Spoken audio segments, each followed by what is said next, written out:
O Zanqueta, que é alguém bem informado, até porque é bem próximo do presidente Júlio Casares, tem afirmado que o São Paulo tem a receber do Marinacks, assim que o acordo for fechado, 1 bilhão e 200 milhões de reais. Esse pagamento seria feito em duas parcelas de 600 milhões, uma à vista e a outra depois de 5 anos, também de outros 600 milhões de reais. Fui checar com uma pessoa do São Paulo que trata diretamente com o staff do Marinacks, e a pessoa assegurou que não existe esse número de 1 bilhão e 200 milhões de reais.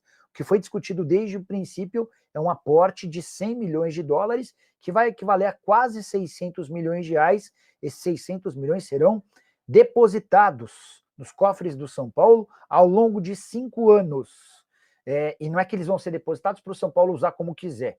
Todos os aportes serão, todos os investimentos na contratação de atletas contarão com a participação do São Paulo, mas também de uma equipe do Marinacks, tá?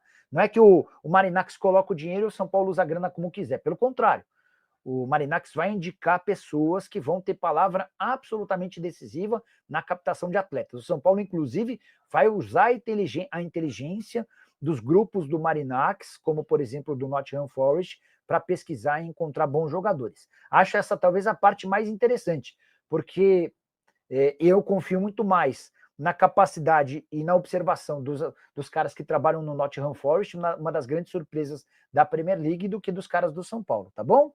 O Fábio quer saber sobre a SAF do Vasco, e até agora nada.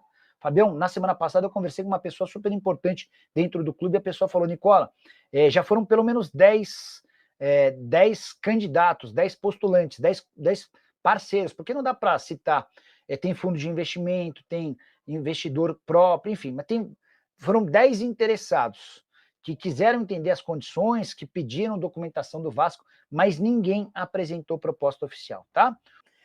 Alessandro Grossi, hoje eu descobri porque o Payet não está jogando nada no campo, porque fora está batendo um bolão. Pois eu vou tentar entender essa referência aí, tá? A Rafaela Queiroz, PR Pinho, falou com o Fábio Azevedo, o Pedrinho, no caso, deve ser, né? Que tudo que o Casares tem divulgado é só para pôr pressão no Conselho do São Paulo e que nada está fechado. Deve estar se referindo ao Marinacks, né? Importante lembrar que toda vez que o Casares vai a público e reforça essa negociação avançada com o Marinacks, ele cria para si mais pressão do Conselho. O pessoal do Conselho de São Paulo fica bravo, porque sabe das coisas primeiro pela imprensa, depois pelo presidente, né? Então, não sei se é bem isso, mas uma fonte de confiança minha do São Paulo, que não é o Júlio Casares, que está à frente dessas tratativas com o Marinacks, já havia demonstrado confiança nesse acordo há algum tempo, tá? Rafael Meirelles, e mais um pré-SAF mais um pré-SAF do que investimento na base. Vai se tornar uma SAF impossível essa grana apenas para a base. Rafael Meirelles está falando sobre o acordo do Marinacks com o São Paulo. Essa sua certeza é a impressão de muita gente que acompanha o São Paulo de perto, tá? Você não está sozinho nessa, não.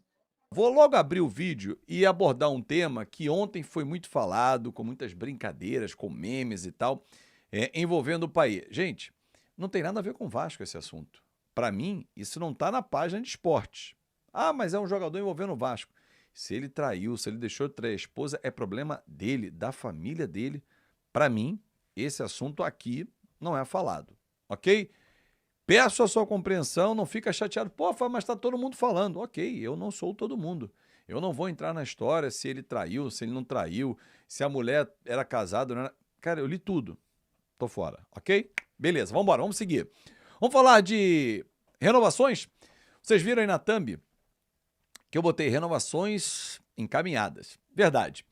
Ontem eu conversei com uma pessoa do Vasco que me passou a seguinte informação. Olha, em relação ao Léo Jardim, a negociação avançou bastante. O staff dele também entende ser um bom negócio o Léo Jardim seguir a sua história dentro do Vasco.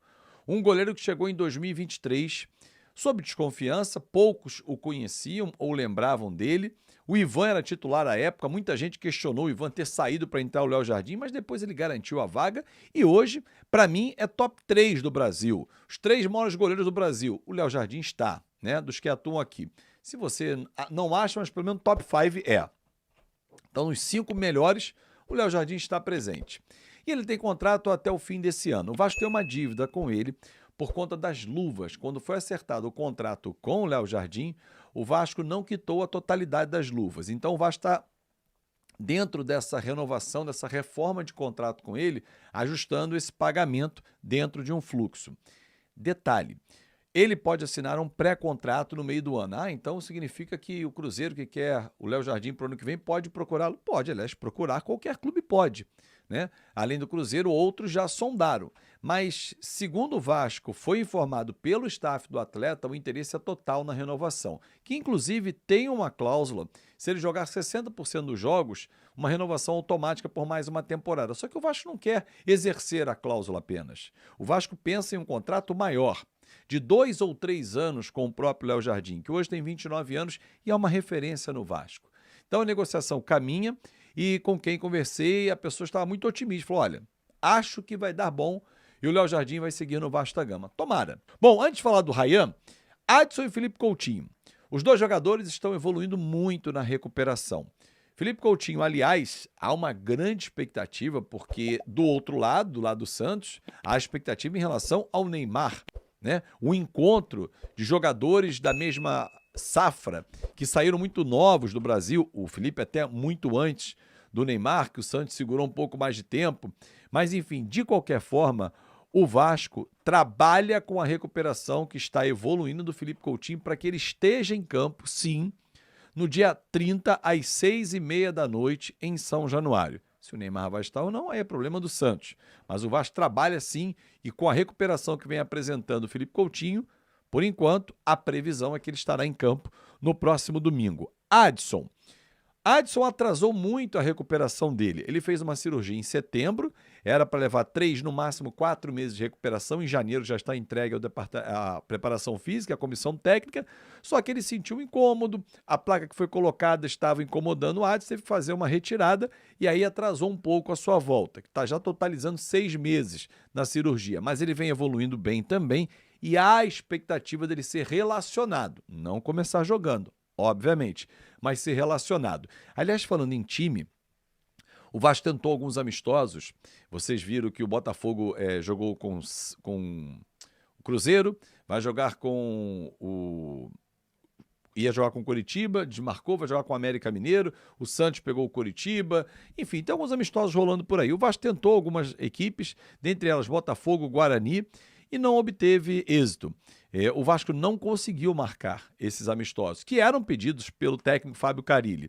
E a tendência agora, depois do Maricá, é ser um jogo com Boa Vista. Tecnicamente, não são dois times do tamanho que o Vasco irá enfrentar no Campeonato Brasileiro, mas são jogos para movimentar e testar opções, como, por exemplo, o time sem o Verratti, ou o time com o Verratti 2 meias por dentro, apenas um atacante lado de campo.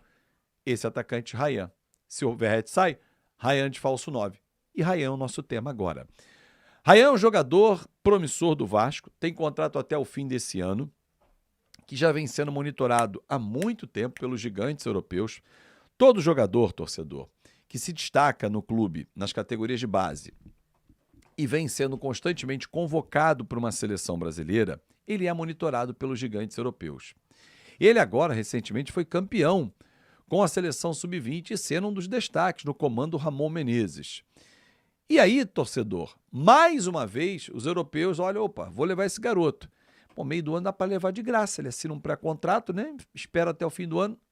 Só que o Vasco, com uma boa relação que tem, Valquimar, pai e representante do Rayan, ex-jogador do Vasco, que atuou com o Pedrinho, já vem conversando com ele e com o próprio Rayan para ter uma extensão de contrato. Então, mais um ano, esse é o objetivo do Vasco da Gama.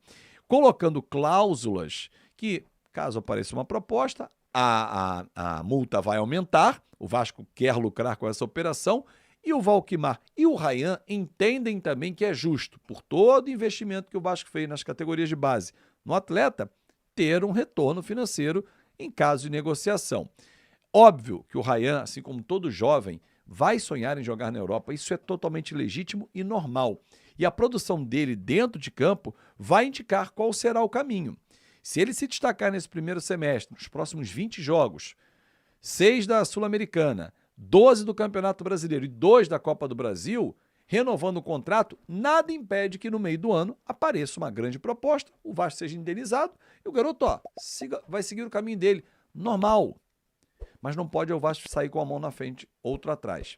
Já aconteceram outros casos assim, né? Vocês vão lembrar o filho do Pimentel, o Eric, zagueiro, que acabou o contrato, não quis renovar, fez jogo duro, acabou, ele foi embora. Tava no Porto, já saiu. Tá por onde? É isso.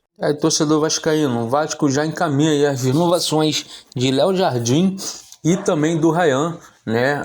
Grandes potenciais aí do Vasco para essa temporada. O Ryan, né, é um grande promissor que pode render um dinheiro ao Vasco da Gama com sua venda, né? O Vasco tem esse planejamento em mente, em vender o atleta. O Vasco estuda em renovar pelo menos até o fim de 2026 com o Ryan, com a intenção de vender o atleta, né? Assim que ele de arrebentar nesta temporada. A ideia do Vasco é essa: que em 2025 o Ryan possa se tornar um grande jogador, fazendo boas partidas com o Vasco, aumentando o seu potencial, né, de ser vendido nesta temporada, e o Vasco lucrar com o jogador. O Léo Jardim, né, o Vasco tinha o interesse de estender mais o seu contrato, né, por mais 2-3 anos, sendo que essa negociação está um pouco complicada, mas tem uma renovação automática caso o Léo Jardim cumpra as metas de partidas, né, 60% das partidas jogadas, e ele tem essa renovação automática até o fim de 2026, dando aí um estendimento no seu contrato e um pouco mais de tranquilidade ao Vasco, né? Acho que essa meta ele bate tranquilamente, como foi falado até na live ontem, que ele em 2023 e 2024 cumpriu essa meta tranquilamente, né? Ele jogou mais de 80% no primeiro ano e mais de 90% no segundo ano, então é uma meta que seria tranquilamente batida por ele, que tem jogado, né, ultimamente no Vasco. Então acredito que essa renovação vai acontecer, e mais para frente, até dependendo de como for o futuro dele no Vasco nesta temporada, pode ser que haja um entendimento de estender mais esse contrato aí. Peço o seu like no vídeo, que você se inscreva no canal se ainda não for inscrito, ative o sininho de notificações para receber mais conteúdos aqui no canal Eterno Vasco Oficial. À tarde voltamos com mais vídeo e à noite mais uma live para vocês.